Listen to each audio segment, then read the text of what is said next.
All right, well, finally, the sudden departure of Nancy Barnes as editor of the Boston Globe. I think she was only there just under 3 years, about 3 years. She blew out of town right before Christmas, just a couple weeks' notice. The Globe brought back longtime editor Brian McGrory. So, Scott, starting with you, I mean, the Globe has had this long history of long-term editors. I mean, Brian McGrory was there for a long, long time. Marty Barron, um, what's his name? Matt Matt Story, Storin, and then Soren, of Tom course. Yeah. Winship. Jack Uh, Driscoll, on and yeah, on and all of those on. people. Yeah. So, Scott, you've been nosing around. What happened there? Do you have any idea?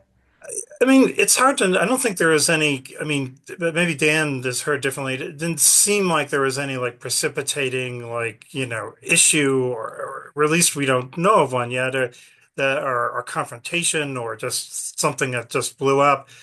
But it did seem like there was a long just kind of simmering discontent in the newsroom and with Barnes.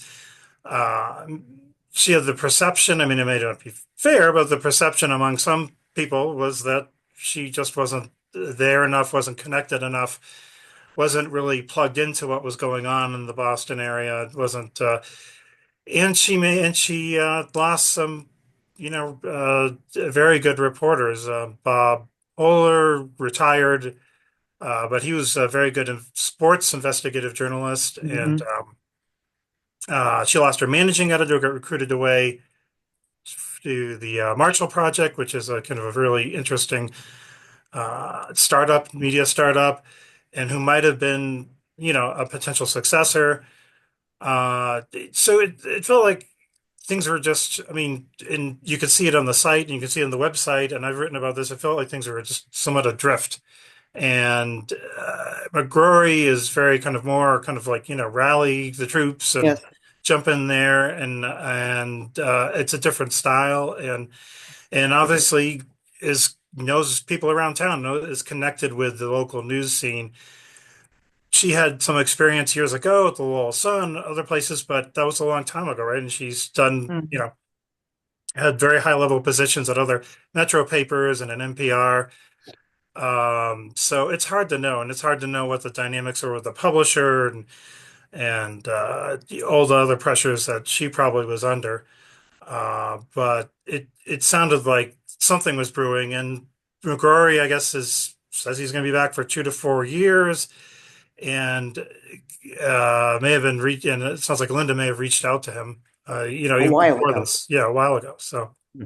So something was brewing. clearly something was going on with Linda Henry and Nancy Barnes. I mean, I don't know what. I can only speculate, but she wasn't visible the way a lot of other editors have been. I mean, for the good and the bad, both Marty Barron, Brian McGrory, Matt Storin, they got out there when there was a controversy in their paper.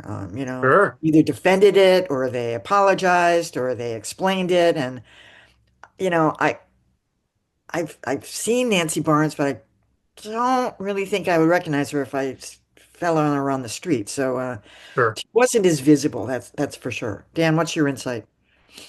Well, I like you, I'm kind of groping for exactly what happened. I do hear some talk that suggests that it was a little bit like something Ernest Hemingway once wrote about going bankrupt. It happened slowly, then it happened quickly. And I think there may have been some sort of a blow up at the end, although I don't know that for sure. Nancy Barnes spoke at Northeastern just about, at this point, I want to say only about a month ago. Hmm. Hmm. And it was an excellent talk. Our Really? director, Jonathan Kaufman, interviewed her. She met with some of our students, and they came out raving about her rapport with them. Huh. I had a conversation with her. There was certainly no indication whatsoever that she thought she would be leaving anytime soon.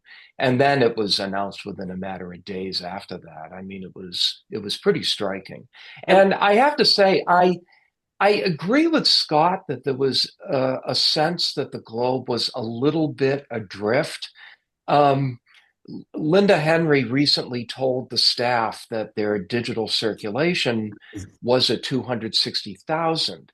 And that's where it had been a year Yeah. earlier. And I don't think you can really attribute that to the editor. But there was a sense that, hey, we want to be growing and we're not growing at this point. What do we need to do to start growing again? They need to find their own Wordle. Right, exactly. Well, Brian McGrory was a very good He editor was, yeah. during his first stint. A source inside the newsroom told me just this morning that he seems really excited to be back. So we'll see what happens. All right. All right. Well, thank you, Dan. Thank you, Scott. That's it for this edition of Beat the Press on Contrarian Boston. I'm Emily Rooney.